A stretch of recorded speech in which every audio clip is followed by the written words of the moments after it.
good morning, good afternoon, good evening. You're listening to the Thai Expat Daily Show.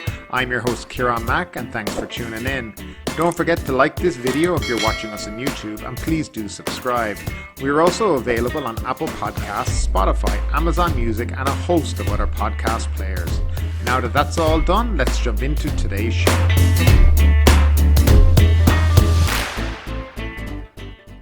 Phuket officials ban alcohol in restaurants, social activities again. Phuket officials have banned the sale and consumption of alcohol in all restaurants again and reinstated the ban on all social activities in an order issued late last night, August 2nd. The ban comes into effect by an order issued by Phuket Governor Narong Wunsi yesterday and are to remain in effect until at least August 16th. The order was posted online by the Phuket Info Centre operated by the Phuket office of the Ministry of Interior at 10:13 p.m. late last night, just 1 hour and 47 minutes before the order came into effect. The new order repeats many of the same restrictions already in place, announced through a succession of new official orders issued roughly every 72 hours over the past 2 weeks. The orders single out migrant workers for special attention by officials under the section Strict Inspection Measures for Places or Activities that are at risk of epidemic clusters. Competent officials were ordered to strictly inspect places or activities that are at risk of spreading the disease, such as factories and migrant workers, accommodation or other places, to ensure the location meet the conditions laid out by the Ministry of Public Health to prevent the spread of COVID-19. Now this also coincides with the ban on entry to Phuket by land, air or sea for domestic travellers. Sandboxers, as in international flights, are still permitted. Deliveries of goods, etc. is also permitted. However, drivers must meet the entry requirements of being vaccinated and hold a valid COVID-19 test not older than 72 hours before entering the province. Now, as the title of this show today is the Phuket provincial government taking the piss out of foreign tourists? I'm asking that question really, are they? What is going on in this Phuket sandbox model? Keeping it open at all costs, even if it's at the detriment now of international travellers? Look at it from this point of view. Travellers are coming from all parts of the world. They're going through vigorous requirements to get here, spending their hard-earned money. And basically they're arriving to a place that's sealed off from the rest of the country, where there are more restrictions than Alcatraz. You can't have a drink anymore. You can't go to a bar. You can't go to a nightclub. There's no flights out of the place. There's no flights in. You can't leave the island. You can't get on to the island if you do happen to leave it. I mean, it's just ridiculous. What is going on here? Is the Phuket government serious about this sandbox model or not? Now, I've spoken about the sandbox to a great detail over the past few months, but I also look at it from this point of view as well, because things need to be said that should be said. The sandbox model is meant to be this program that they're holding up as the way forward for Thailand and even the world at times. But yet they treat it as if nobody is vaccinated on the island, and not even the tourists that are coming are vaccinated. This is how they're treating these people, even though more than 70% of the island are vaccinated, and every tourist is vaccinated and have had multiple tests. Surely Phuket should be held up. If it's going to be this model that they're showing the world to, then everything should be open. Life on Phuket should be normal. You've gone to the bother of vaccinating everyone. So why is it that bars and clubs are closed? You can't get a drink. You can barely get a massage. If you live in a condo complex, you're not going to be able to use your swimming pool now. Why is it like this? When there's a handful of cases each day, what it seems to me is that you're basically just saying, well, we don't actually believe in the vaccines. We don't believe in our testing, because then you wouldn't need all these restrictions. If you created the Phuket sandbox model, then let it do its thing. Every time there's a COVID case, you can't shut the place down. Having a COVID-free island is never going to happen. There will always be cases. It's how you deal with it. And I really do feel sorry for tourists who are spending their hard-earned money to travel. And also, let me just say, not just tourists, but expats and people coming back to Thailand and Thai people who spend their money to come back and are being treated like shit. The government are just taking advantage of them with all this stuff. They give them no notice of what's going on. People are flying in to discover they won't be able to swim in their condo complex, or they won't be able to even have a drink at a restaurant. At what point did a provincial government in Phuket wake up? People are flying to meet their loved ones from all around the country, maybe returning expats, or their family can't even come to Phuket anymore. And they can't even get out of Phuket. So what hope is there? Make a few baht for a couple of big corporate hotels? It seems to be that way at this moment in time. Now, please understand, I'm frustrated. I can't even go on to the island to where my home is. But I feel sorry for tourists who, as I said, are spending their money to come here to be treated so badly. And I know people will say, oh, it's great when we get here. Yes, but you're being treated like shit because they're taking advantage of you. They haven't the decency and respect to say to you, look, if something goes wrong and we have a few cases, we're going to act like this. This should be all laid out for people to understand what is going on and what would happen in the case of a few cases. But why is it that the entire island gets shut down? People are restricted from doing everything for a few cases of COVID, if Phuket is meant to be this great model that they're talking about. So as I said, they either don't trust the vaccines or they don't trust themselves. And I'm starting to think about that they don't trust themselves. But unfortunately, the tourists are being all caught up in this now. And it's a great shame and a great pity because it's actually going to damage the reputation of Phuket further in the future. And I think it'll really restrict the amount of people that will come here in August and September. And I know they want to keep the sandbox going at all costs. But you know what? There comes a point where you need to look at it and say, is this actually a tourist destination? And if it doesn't meet the criteria of a tourist destination, then you should shut it down because you're just taking pure advantage of tourists who are making their way here. And that leads us into the next story.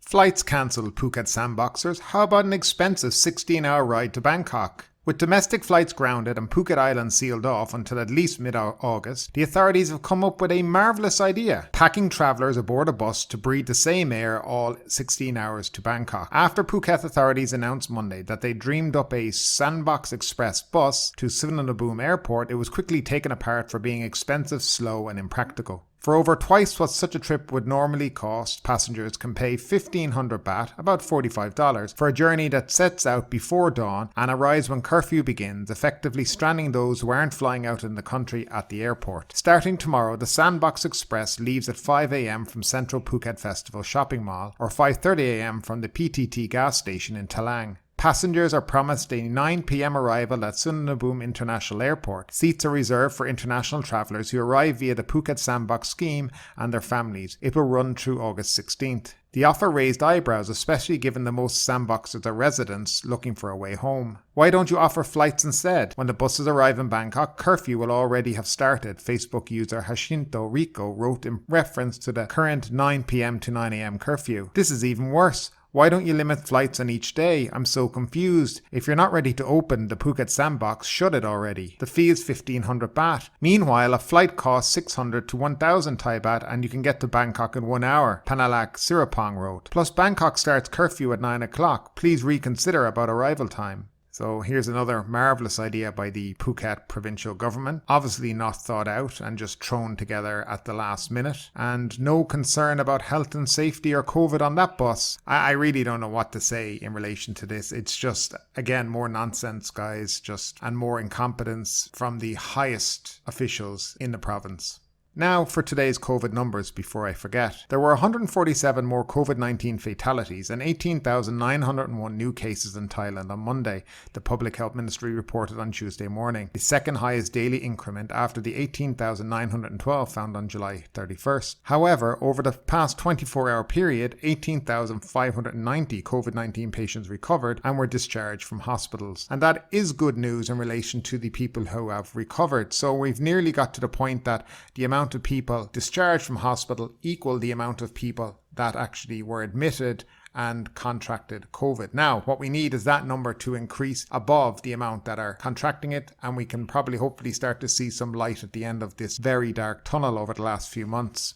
Now, next up, Phang Nga reopening to foreign tourists postponed to August 15th. The reopening of Phang Nga province to foreign tourists scheduled for August 1 has been postponed to August 15th, according to the Phang Nga provincial governor. We decided to postpone the reopening under the Phang Nga Prompt campaign to August 15th as the Centre for COVID-19 Situation Administration, CCSA, has yet to approve the reopening date previously scheduled for August 1, he said. The other reason is the province's integration with the Morchana contact tracing platform is not yet complete. Lastly, the province has seen new cluster cases in the past week and therefore needs more time to publicise disease control measures to the locals at the community level, he said. Jamran added that he had called a meeting meeting with tourist entrepreneurs in the province regarding the postponement, and most of the business owners agreed that the postponement was necessary and the economic impact should be at an acceptable level. Phang Nga had estimated that more than 20,000 tourists would visit the province in the first month of reopening, generating more than 2.6 billion baht of direct and indirect income to the local businesses. The Phang Nga Prompt campaign is linked to the Tourism Ministry's 7+7 island hopping scheme, under which vaccinated tourists who stayed in Phuket for 7 days can travel to the nearby islands in Phang Nga, Surat Thani and Krabi provinces for another 7 days, provided they test negative via RT-PCR method. The Ministry of Tourism and Sports Minister said on Friday that the scheme would be postponed indefinitely pending approval from the CCSA.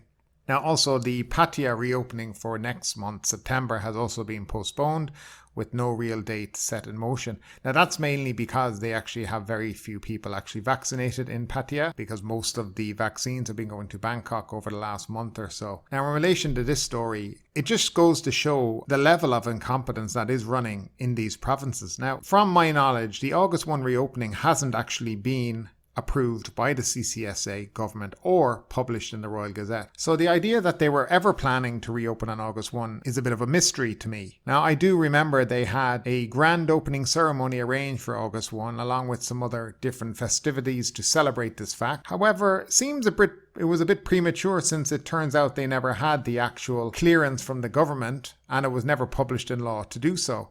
I'm not really sure what they've been up to here. It seems like they've been kind of trying to push the government into a corner so that they would reopen and had no other choice but to give them permission to reopen. Now about these islands of Koh Yao, PP and other ones that now have stopped. Now one of the reasons they have stopped is because the residents on the island have not given them the approval to do so. Before all this happened, the Tourism Authority of Thailand were meant to have gone to residents in all these areas and spoke to them and addressed their concerns in relation to foreign tourists visiting, COVID, and anything else that had to do with health and safety and the pandemic. Now this was never done. In essence, they kind of tried to, ram this through without anybody really knowing about it. Now I heard that the residents in Koh Yao didn't find out about this project until the 31st of July, and they voted on the island for it not to happen. And it's completely within their right to do so. If they want to open in this kind of a manner when we're in the middle of a pandemic, public consultation is a necessary and a must. But just to skip it and think that you're going to get away with it is very naive in my opinion. I just think it was wrong what they've done, and they've kind of paid the price for it now. Now, as for this reopening on August 15th of the Khao area, which they call this kind of the Andaman sealed route, I generally don't think it'll be happening on August 15th. I think we're more looking at September. The Shaba system for hotel bookings is not yet complete for the province. And then the booking system that they have for the PCR tests is not integrated either.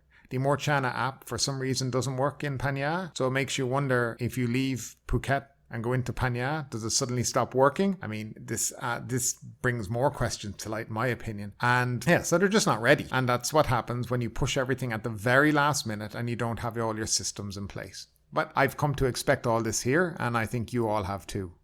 Thai AirAsia suspends flights, cuts pay packets. Thai AirAsia, TAA, has suspended all flights this month and deferred paying its staff either wholly or partially until September. The airline, regarded as one of the most robust domestic carriers, has faced a financial crunch from consistently low passenger volumes since the COVID-19 pandemic began earlier last year. All domestic airlines, including this one, also suffer from a lack of cash flow. The airline stopped flying after the restrictions were launched last month. It says all flights will stay grounded for now after efforts to secure loans were in vain. Another factor in the decision to keep flights grounded is that the latest lockdown order includes travel restrictions. The wider aviation business in the country is also facing depleted liquidity and cash flow. TAA announced a deferment of the whole or part of the salaries of its employees as part of an effort to ease cost pressures. The July salaries for executives will be paid in September. Active employees at operational levels will be paid 50% of the July salaries this month and the rest in September. Inactive employees will receive 25% of their salaries in September as well. The TAA said it will temporarily ease operations this month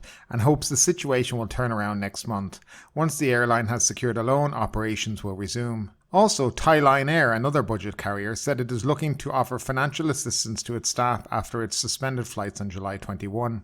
Meanwhile, the International Airport Transport Association, IATA, called on governments to take action to address the high cost of COVID-19 tests in many jurisdictions. It also urged flexibility in permitting the use of cost-effective antigen tests as an alternative to the more expensive PCR tests. According to the IATA most recent traveller survey, 86% of respondents are willing to get tested, but 70% also believe that the cost of testing is a barrier to travel, while 78% believe government should bear the cost of mandatory testing. The IATA supports COVID-19 testing as a pathway to reopen borders to international travel, said the IATA Director General Willie Walsh. In addition to being reliable, testing needs to be easily accessible, affordable, and appropriate to the risk level. Too many governments, however, are falling short on some of or all of this, he said. So AirAsia now have pretty much been grounded for the last month, and it looks like they're going to be grounded for the whole of August. In terms of flights in Thailand, there is very few going at the moment, and with all these restrictions you can see why there is none. I think I've spoken before in the past, but the government promised soft loans to these airlines over a year ago, and still, as of today, they have never come true on their word. They have ignored the situation, repeated promises, and never fulfilled what they said. And it's a great shame, because if the likes of Thai AirAsia goes out of business, or Nok Air, there will be very, very few airlines to take people around this country and keep it connected. And really, airlines are the staple of travel now in this country. It's cheaper to take a flight than to take one of those crazy minibus rides that people, have died so tragically in. So I really feel they need to get off their asses here and try help out the airline industry and get them through this patch. Also, in relation to the IATA, we've discussed their travel pass before and how it sounds like a great idea. And also, Willie Walsh was making a very good point. These PCR tests are far too expensive. When you come to Thailand, you're talking 2,800 baht for one before you, in some countries, is £150 in the UK, I think. I'm not quite sure how much in America, so if somebody could leave a comment down and just let me know how much they are in the States. Too expensive. I think rapid antigen testing could be the way forward, and it would move things along at airports, get people through pretty quickly. You could add a little bit of time on before your flight, but yeah, that's really it. And it should be, the only test that you should be doing, if there is going to be a test, is before you leave for your flight. There should be no tests on arrival. Once you pass that test prior to flight, that's it. Vaccine, done, test done, and you're free to go. And that should really be it. Media, human rights lawyers ask court to annul PM's order. Media outlets and human rights lawyers petitioned the civil court on Monday to void a new Prime Minister's order under the state of emergency decree that they believe threatens press freedoms and freedom of expression. They also asked for a court injunction temporarily freezing the use of the controversial order pending a final judgment on the grounds the issue was critical to society as it posed a threat and installed fear in the public. Media representatives from digital platforms including the Reporters, Voice, The Standard and Pratichai and lawyers from the Human Rights Lawyers Alliance filed a suit at the court and named Prime Minister Prayut Chan-o-cha as the offender. The lawsuit says press freedom was under threat from the 29th announcement of the emergency decree. It alleged the Prime Minister had no authority to block internet providers. The country already had the Computer Crimes Act to penalise offenders, the lawsuit said. Announcement number 29 under the emergency decree signed by the Prime Minister took effect on Friday. It instructs authorities to order internet providers to immediately block the internet access of anyone who propagates information that may frighten people. The government claimed harsh measures were needed to stop the spread of misinformation and fake news, but media organisations, academics and human rights advocates argue that the order could instead be used to silence the government's opponents and media outlets critical of government policy. The order was issued amid growing dissatisfaction with the government handling of the COVID-19 pandemic and its failure to provide enough vaccines and to curb transmission rates. 6 media organisations on Friday also threatened to step up legal and social pressure on the government if it refuses to lift what they see as restrictions on media freedom. So as I've said many a time before, if they do a good job, look competent, are transparent, they wouldn't be criticised half as much. And that's really the truth about it. And finally, anger swells at police brutality after cops attack protesters in Bangkok. An angry response and calls for authorities to use non-lethal force responsibilities continue today after officers attacked protesters with rubber bullets and tear gas to forcibly disperse them. Accusations of police brutality ricocheted online after a peaceful Sunday rally calling for the resignation of Prime Minister Prayut Chan-o-cha over his pandemic response ended in scenes of violence in industry instigated by state security forces. We're just here to seek the quality of life that people deserve because they pay taxes according to the law. But why are you hurting people who don't fight back like this? The military police are supposed to serve the people. Who are you serving now? Twitter user Meloris wrote. Sunday's rallies began as a so-called car mob at several locations and ended up with police and paramilitary security forces using violence to clear the streets. Under the worsening pandemic, car rallies, first organised by the long-time pro-democracy figure Sombat Bunga Mamong, took place at Vipadat Rangsit Road, MRT Pranang Klau Bridge and downtown at Ratcha Prasong intersection. After protest leaders announced the rally's conclusion in the late afternoon, some protesters remained at the Vipawadi roadside. Royal Thai Police spokesman Kurlo Kutsana said the demonstrators violated the emergency decree and public health measures, banning gatherings of more than 5 people, requiring the deployment of riot police to control the crowd. Images of a civilian lying wounded with an apparent rubber bullet gunshot wound to the head spread online to provoke condemnation of the police. Media associations and rights groups have called on the police to follow UN rules of engagement on the use of non-lethal force, including a prohibition on targeting the head, face or neck with rubber bullets.